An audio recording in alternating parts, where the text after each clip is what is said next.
नमस्कार दोस्तों, शर्मा एजुकेशन धीरज सर में आज आपका स्वागत है।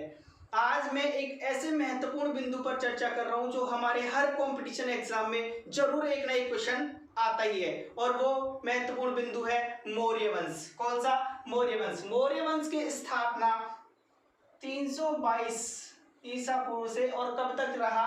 184 ईसा पूर्व तक रहा। अब देखिए मौर्य वंश के संस्थापक कौन थे और ये आगे कैसे चला। अब देखिए मैं आपको बता रहा हूं कि यहाँ भारत में एक जगह है जिसका नाम क्या है? मगध। कि जगह का नाम क्या है? मगध। और इसके शासक हैं घनानंद। शासक का नाम घनानंद। ठीक है। यहाँ एक विश्वविद्यालय प्रसिद्ध जिसका नाम है तक्षशिला। विश्वविद्यालय का नाम तक्षशिला। और यहाँ के एक अध्यापक है जिनका नाम क्या है? चाणक्य। क्या नाम है दोस्तों?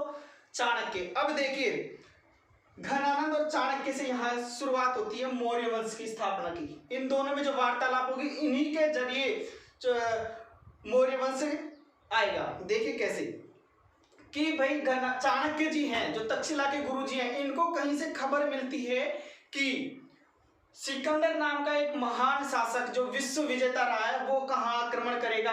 भारत पर आक्रमण करेगा, भारत पर। अब ये बात चाणक्य जी को पता चली। अब चाणक्य जी को टेंशन होने लगी और उन्होंने क्या किया कि भाई सभी तक्षशिला विश्वविद्यालय के सभी शिक्षकों को एक साथ बुलाया और उनसे कहा कि भाई देखिए जो सिकंदर है वो भारत पर आक्रमण करेगा और उसके लिए हमें कुछ ना कुछ करना चाहिए।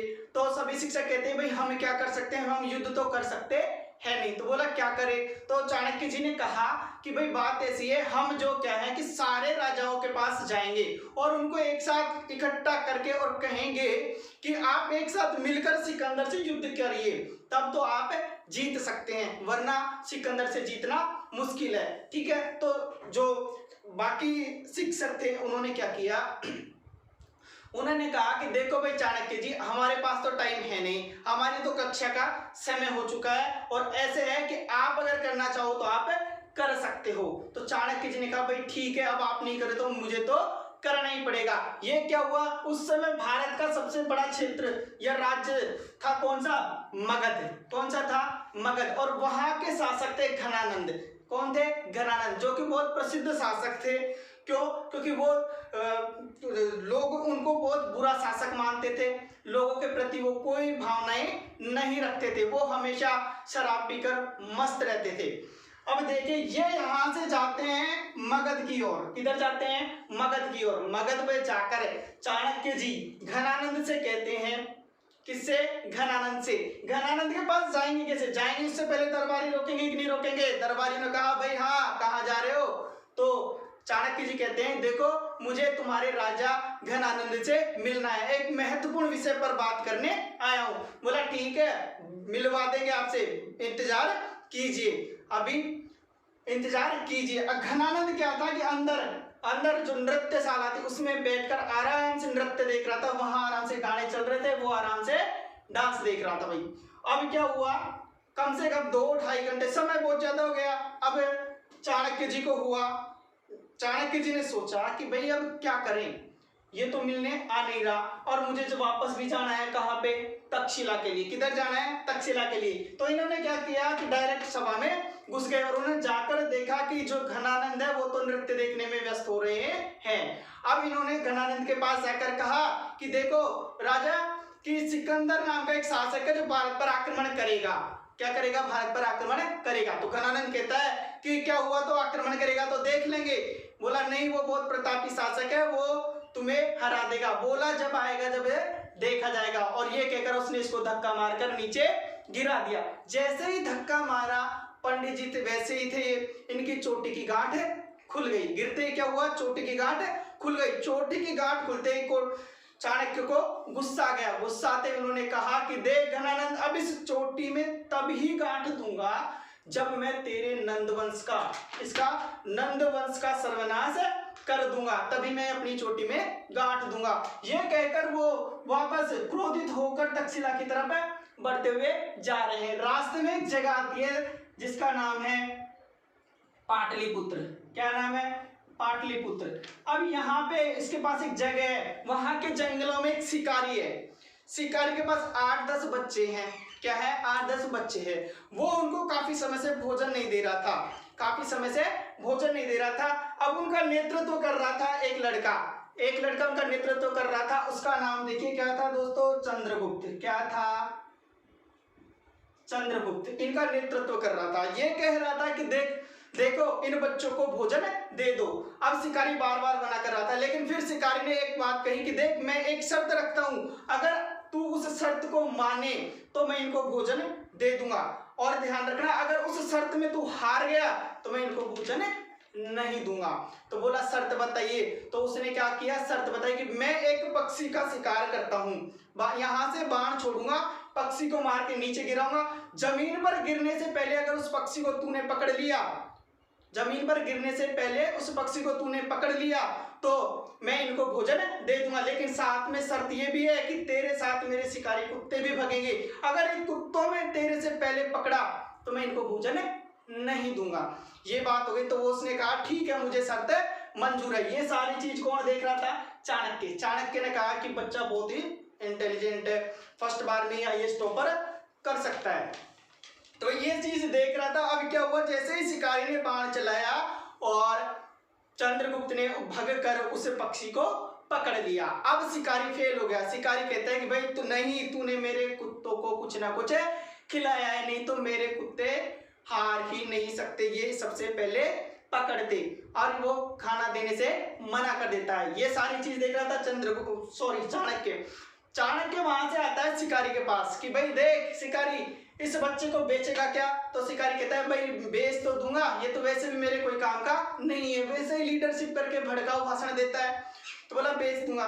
बोला क्या लोगे? बोला क्या दोगे आप? बोला देख तू बता। किसने कहा? चाणक्य ने कहा कि भाई तू बता। वो बोलता है 1000। क्या चाहिए? 1000। बोला 1000 का नोट तो बंद ही हो चुका। बोला नहीं, 1000 कांस्यार्पण। क्या चाहिए? 1000 कांस्यार्पण चाहिए। बोला ठीक है, ये ले तू कांस्यार्पण और इस बच्चे को मुझे दे दे। यहां से बच्चे को ले जाता है तक्षशिला। कहां ले जाता है? तक्षशिला। तक्षशिला में कौन आ गया? अब चंद्रगुप्त। और यहां इसको शिक्षा देता है 8 साल तक। कब तक देता है? 8 साल तक इस बच्चे को शिक्षा देता है। ठीक है, सारे सब्जेक्ट खुद ही पढ़ाता है, क्योंकि भाई आईएएस बनाना। क्या बनाना? आईएएस। अब देखो यहां से, यहां पर एक सिकंदर बताया था ना, सिकंदर शिक्षा के तहत एक अभियान में ये सिकंदर के पास गया। कहां पे गया? शिक्षा के तहत सिकंदर के पास गया। वहां क्या हुआ? जो चंद्रगुप्त था इसका सामना सिकंदर से हुआ, आमने सामने कुछ बोल दिया। सिकंदर ने कहा कि भाई इसको पकड़ो।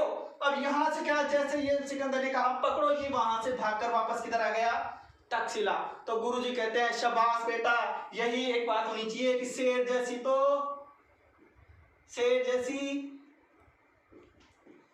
शेर जैसी ताकत और लोमड़ी जैसी चालाकी। शेर जैसी शक्ति तो कैसे, ताकत कैसे कि वो सिकंदर को चैलेंज कर दिया, और लोमड़ी जैसी चालाकी कैसे कि लोमड़ी की तरह वो वापस वहां से बककर किधर आ गया? तक्षशिला में। ठीक है, और यहाँ इसका एक जो प्रधानमंत्री था ना, उसका नाम था सेल्यूकस। क्या नाम था? Seleucus Nicator. अब देखिए निकेटर कोई उपनाम नहीं था, इसको एक उपाधि मिली थी। निकेटर होता है विजेता। निकेटर क्या होता है? विजेता। ठीक है, अब यहाँ ये आ गया।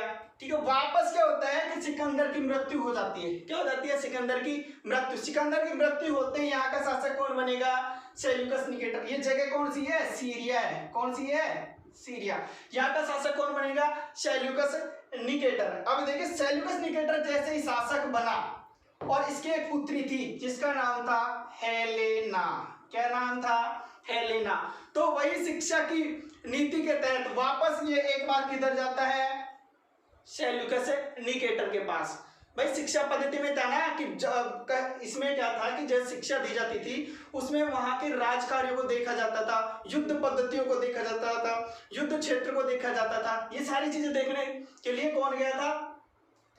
चंद्रगुप्त। अब चंद्रगुप्त यहाँ देख रहे हैं, वहां पे क्या होता है? अब देखिए यहाँ पे 8-10 योद्धा 8-10 योद्धा तलवारबाजी कर रहे हैं, 8-10 योद्धा तलवारबाजी कर रहे हैं, उनके बीच में चंद्रगुप्त जाकर उनसे तलवारबाजी करता है और इतनी कुशलता से तलवारबाजी करता है कि वो उनको हरा देता है। ये सब चीज कौन देख रहा था? हेलेना। कौन देख रहा था? हेलेना।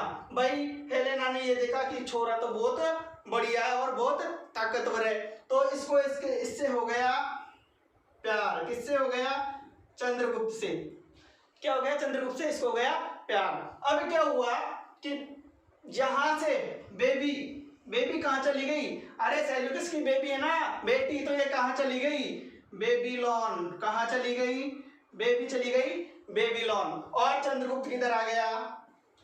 तक्षशिला में। ठीक है, इनके प्रेम कहानी की जो सूक्ष्म थी थोड़े समय के लिए चली और यहाँ पर वापस रुक गई और ये इधर आ गया। यहाँ अब आ गया भाई, सारी शिक्षा पूर्ण हो चुकी है। अब क्या किया चाणक्य ने? थोड़े बहुत सैनिक इकट्ठे करवाए, चंद्रगुप्त के साथ डायरेक्ट कहाँ चल गया युद्ध करने? मगध में। कहाँ पे चले गया? मगध में। अब देखिए यहाँ क्या होता है, डायरेक्ट मगध में शासन करने चला, आक्रमण करने चला गया। आक्रमण करते ही सेना बहुत कम थी, मगध का साम्राज्य बहुत विस्तार था, सेना भी बहुत बड़ी थी। इन्होंने इनको पीटा बहुत बुरी से। क्या पीटा? बहुत बुरे से। किसको? चाणक्य और चंद्रगुप्त को। ये उल्टे पैर भगते हैं किधर की तरफ है? तक्षशिला की तरफ। किधर जाते हैं? तक्षशिला की तरफ। अब ये बहुत थक गए, युद्ध में पिटे भी थे, तो इन्होंने रास्ते में विश्राम किया। क्या किया? विश्राम। एक महिला के घर पे ये रुक गए। अब यहाँ क्या होता है कि महिला के घर पे रात को रुक रहे थे, महिला ने क्या बनाई थी? खिचड़ी। क्या बनाई? खिचड़ी। अब खिचड़ी जैसे ही बनाई तो उसका एक छोटा सा बच्चा था, वो खिचड़ी खा रहा था। अब उसने क्या किया? खिचड़ी में हाथ जला लिया। तो उस माँ ने उस बच्चे को एक चांटा मारा और कहा कि बिल्कुल बावड़ा ही है क्या? चाणक्य की तरह। किसकी तरह? चाणक्य की तरह बिल्कुल बावड़ा ही है क्या? अब ये बात कौन सुन रहा था? चाणक्य। चाणक्य ने कहा कि ऐसा कैसे बोल दिया? अब उसने कहा कि भाई माता, आपने ऐसा कैसे बोला कि चाणक्य बावड़ा है? बोला बावड़ा ये कैसे? बोला देखो ये मेरा बेटा खिचड़ी खा रहा है, अब ये खिचड़ी रखी है तो खिचड़ी खाने का तरीका होता है कि साइड में से खाओ, साइड में से खाओ, अगर बीच में हाथ डालेगा तो जलेगा। वैसे ही चाणक्य ने किया। बोला कैसे किया? बोला चाणक्य को यहाँ से राज्य जीतते हुए मगध तक पहुंचना था, वो डायरेक्ट मगध के पास चला गया घनानंद से युद्ध करने, तो हारेगा ही। अब ये कहा, ये सब चीज किसने सुनी? चंद्रगुप्त और चाणक्य ने। चाणक्य ने कहा कि महिला तो वास्तव में ही विद्वान है, और ये सुनकर वो वापस कहाँ चले गए? तक्षशिला की तरफ आ गए। अब तक्षशिला आते ही इन्होंने फिर सेना इकट्ठा करना शुरू कर दी, और यहां से जीतते हुए पहले पंजाब की तरफ जाते हुए हिमालय में, हिमाचल का एक राजा था जिसका नाम था परवर्तक। कौन था? परवर्तक। इससे कहा कि भाई अब हमें घनानंद को जीतेंगे, मगध पर युद्ध करेंगे और घनानंद को वहां से जीतना है, हराकर वहां का शासक किसको बनाएंगे? चंद्रगुप्त को। वो भी तैयार हो गया। वो ये सब मिलकर आक्रमण करते हैं कहां पे? मगध पर, और यहाँ घनानंद को हरा देते हैं। किसको हरा देते हैं? घनानंद को। घनानंद का पता नहीं चला कि मरा कि भागा कि कुछ आज तक पता नहीं चला, और साथ साथ इसके सेनापति था वो भी वहां से, ये दोनों के दोनों गायब हो गए। अब देखिए, अब यहाँ का शासक कौन बना? अरे कौन बना? 322 में। कितने में? 322 ईसा पूर्व में यहाँ का शासक बन गया चंद्रगुप्त। कौन बन गया? चंद्रगुप्त। चंद्रगुप्त शासक बन गया। ठीक है, और इसने राजधानी क्या बनाई? पाटलिपुत्र। क्या बनाई? पाटलिपुत्र को अपनी राजधानी बनाया। अब देखिए यहाँ ये आराम से सब चीज चल रही है, शासक बन गया 322 में। अब क्या हुआ? सिकंदर मर चुका ही था। ठीक है, अब देखिए ये सारी चीजें यहां खत्म हो जाती है।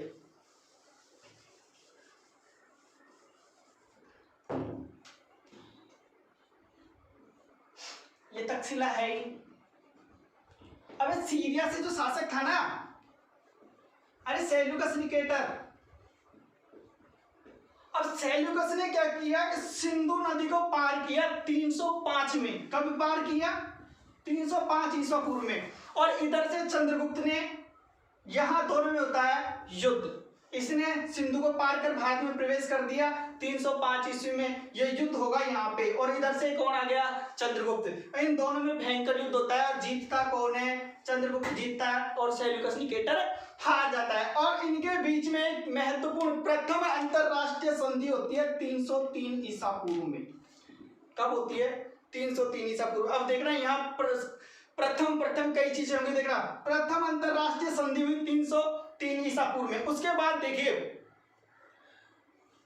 प्रथम अंतरराष्ट्रीय विवाह। देखिए इसकी बेटी थी हेलेना, थी कि नहीं थी? हेलेना का विवाह होगा चंद्रगुप्त से। किससे होगा? चंद्रगुप्त से। तो ये भी प्रथम अंतरराष्ट्रीय विवाह, प्रथम अंतरराष्ट्रीय विवाह। ये बात हो रही थी। अब देखिए ये बात हो रही थी, बीच में कौन आ गया? चाणक्य। बोला शादी नहीं हो सकती।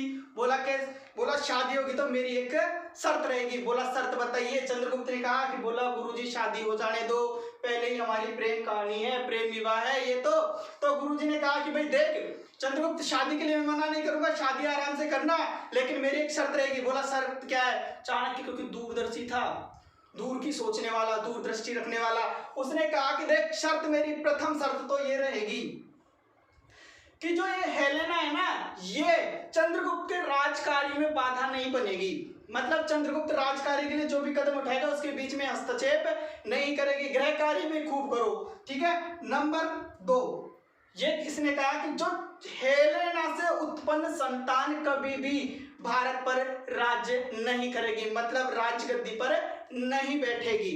ये दूसरी संधि इन्होंने रखी। भाई सेल्यूकस ने कहा भाई कोई बात नहीं, ठीक है, ये चीज नहीं होगी। इधर चंद्रगुप्त भी राजी और उधर सेल्यूकस भी राजी। बोला ठीक है, अब आप विवाह कर सकते हो। ठीक है, ये बात हो गई। अब इन्होंने क्या किया? सेल्यूकस ने कहा कि भाई मैंने मेरी बेटी का विवाह यहाँ करके जा रहा हूँ। ठीक है। और इन्होंने क्या किया? एक प्रथम अंतरराष्ट्रीय राजदूत, प्रथम बार कोई राजदूत भारत आया था जिसका नाम था मेगास्थनीज। बहुत प्रसिद्ध आदमी था। इन्होंने एक पुस्तक भी लिखी थी जिसका नाम क्या था? इंडिका। पुस्तक का नाम क्या था? इंडिका। अब देखिए ये चीज इन्होंने इसको दी, किसको? चंद्रगुप्त को। अब चंद्रगुप्त कहता है भाई आपने मेरे को ये चीजें दी है तो मैं भी आपको कुछ ना कुछ तो दूंगा। बोला क्या दोगे? तो इन्होंने कहा चलो ठीक है, मैं तुम्हें क्या देता हूँ? 500 हाथी। क्या देता हूँ? 500 हाथी गिफ्ट में देता हूँ। अब ये कहता है कौन? सेल्यूकस। बोला मैं हाथियों का क्या करूंगा? बोला नहीं, ये मेरे क्या काम आएंगे? तो चंद्रगुप्त कहता है बावड़ा हो गया क्या? मैं तो युद्ध इनके पीछे जीतता हूँ, युद्ध इनके पीछे जीतता हूँ। ये यहाँ से हाथी लेकर वापस चला जाता है। अब यहाँ से ये चला तो गया। अब देखिए यहाँ का राजा बन गया चंद्रगुप्त था ना। अब इसने इसको हरा के भेज दिया। प्रथम अंतरराष्ट्रीय संधि हुई 303 में। ठीक है।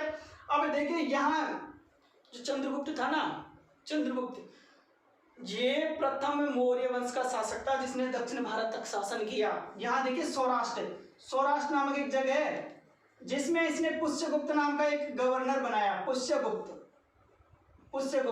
अब इसने क्या है? पुष्यगुप्त सौराष्ट्र में जिसने सुदर्शन झील का निर्माण करवाया था। किस झील का? सुदर्शन झील का निर्माण करवाया था। अब यहाँ कर्नाटक तक है, इधर तक है, दक्षिण तक चंद्रगुप्त ने राज्य कर लिया था। ठीक है। अब क्या हुआ? बीच में उसी समय एक भयंकर अकाल पड़ा। क्या हुआ? भयंकर अकाल पड़ा। अकाल पड़ते ही इसका एक गुरु था जिसका नाम था भद्रभाहु, धर्म गुरु।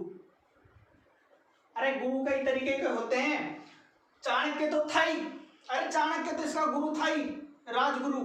कौन सा था? राजगुरु, जिसने राज्य दिलवाया। अब धर्म गुरु कौन था? भद्रभाहु इसका धर्म गुरु था। उसके पास गया चंद्रगुप्त। बोला महाराज, बोला गुरुदेव बात ऐसी है कि ये अकाल पड़ गया, अब क्या होगा? भद्रभाहु ने कहा देख बेटा चंद्रगुप्त, बात ऐसी है, अकाल तो पड़ेगा और वो भी कब तक पड़ेगा? 12 साल। कितने साल तक पड़ेगा? 12 साल। बोला 12 साल तक पड़ेगा तो क्या होगा? बोला एक बात बताऊं तेरे को, अपना राजपाट तो तू सौंप अपने बेटे को और अपन चलते हैं संन्यास के लिए। वहां जाकर भक्ति करेंगे और आगे देखिए यहां से चलते हैं किसको? भद्रभाहु के साथ। कहा जाता है कर्नाटक में एक जगह है। क्या है? कर्नाटक में एक जगह श्रवणबेलगोला। श्रवणबेलगोला। अब ध्यान रखना ये लास्ट समय है किसका, चंद्रगुप्त का। और चंद्रगुप्त ने अंतिम समय में भद्रबाहु से जैन धर्म की दीक्षा ग्रहण कर ली थी, जैन धर्म की दीक्षा ग्रहण कर ली थी ना। यहाँ पे श्रवणबेलगोला नहीं चलेगा, यहाँ पर जैन धर्म में प्रथा है, प्रथा का नाम है संथारा। क्या नाम है, सुलेख या सलेखना, ठीक है। अब देखिए संथारा होता क्या है, संथारा बताओ क्या होता है। संथारा का मतलब होता है जो तुम्हें छोड़े उससे पहले तुम ही उसको छोड़ दो। अरे जो तुम्हें छोड़कर जा रहा है उससे पहले ही तुम उसे छोड़ दो।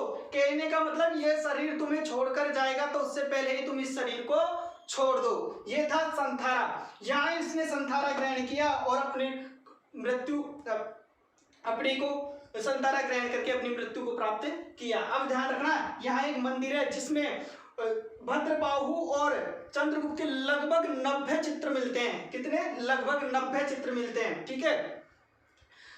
अब कहा जाता है चंद्रगुप्त किस जाति का था, चंद्रगुप्त किस जाति का था। अब देखिए चंद्रगुप्त की जाति के बारे में भी संशय रहा है।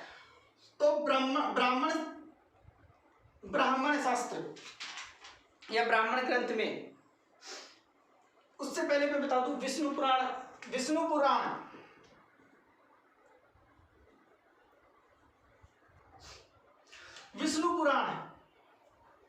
विष्णु पुराण में कहा गया था कि नंद वंश के बाद यहाँ के शासक कौन होंगे, शूद्र। इसके आधार पर ब्राह्मण शास्त्र ने या ब्राह्मण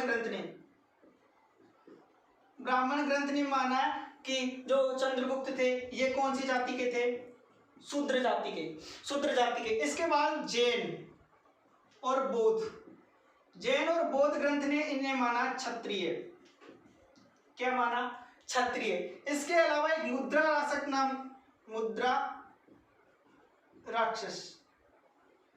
नाम का एक नाटक है जिसमें मुद्रा राक्षस नाम के नाटक में इन्हें वृषभ कुल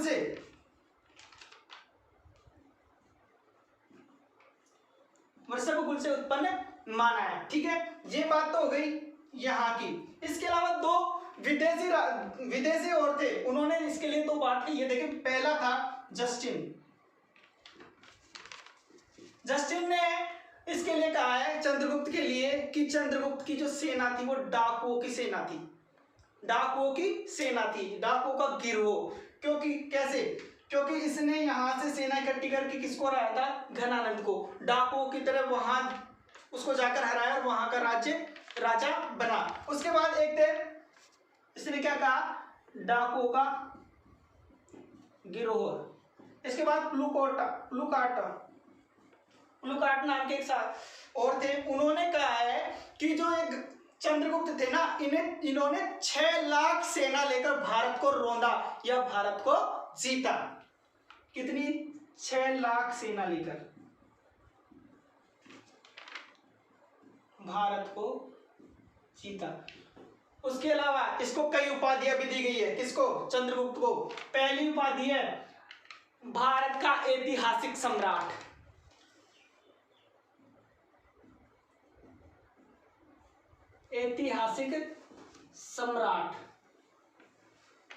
दूसरा है भारत का मुक्तिदाता।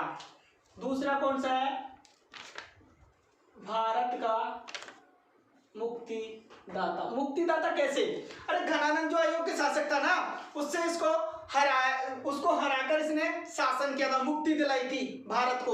उसके बाद में इसको दो तीन विदेशी और उपाधि और प्राप्ति, जैसे एंड्रोकोटस